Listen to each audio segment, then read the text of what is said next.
U.S. Senator Graham calls for military force against Iran over Hezbollah threats.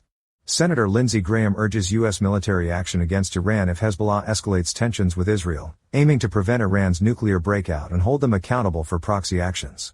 Any escalation by Hezbollah against Israel that leads to a major confrontation should be viewed as an attack carried out and executed by Iran, according to a resolution South Carolina Republican Senator Lindsey Graham introduced on Wednesday.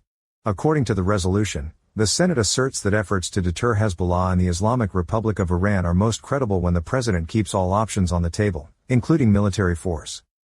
The resolution holds Iran and Hezbollah responsible for any adverse impacts on the people of Lebanon that result from an attack on the State of Israel by Hezbollah, and also urges Congress and the President to use all diplomatic tools and power projection capabilities to hold both Iran and Hezbollah accountable.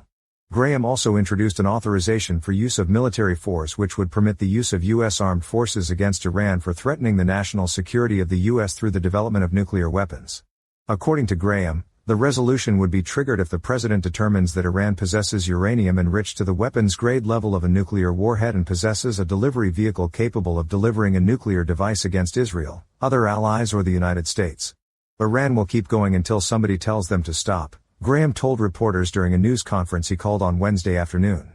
It is time to put red lines on their nuclear program.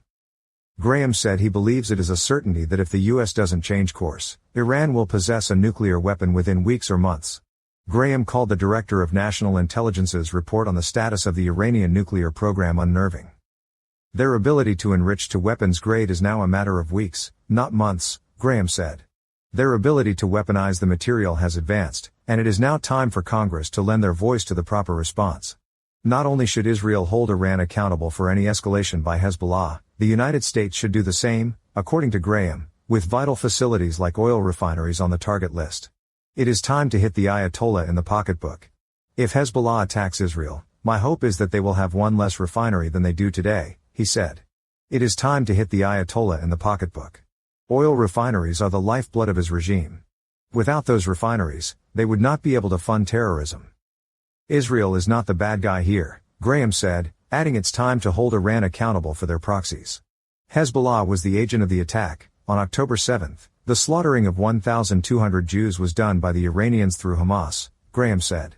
So our friends in Israel, if you're hit by Hezbollah, strike hard, strike lethal and include Iran on the target list.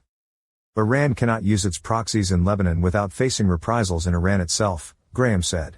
According to Graham, he has the support of his Republican colleagues, and he hopes some Democrats as well. Why am I saying this? Because I think if we don't do something decisive now, it's going to get far worse, quick, Graham said.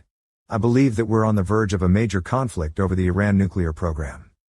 Israel will be forced to act in a decisive manner sooner rather than later, Graham added. It's time to reset, the senator said. Graham, who met with American hostage families last week in D.C. ahead of Prime Minister Benjamin Netanyahu's address to Congress, said the best way to get the hostages released is to make the cost of doing business too high for Iran. The senator said he still thinks it's possible to have a ceasefire and have the hostages released, and Israel's actions in Iran on Tuesday is a continuation of a policy that served the Jewish state well. The Jerusalem Post has reached out to both Democrats and Republicans on the Senate Armed Service Committee as well as the House Committee on Armed Services.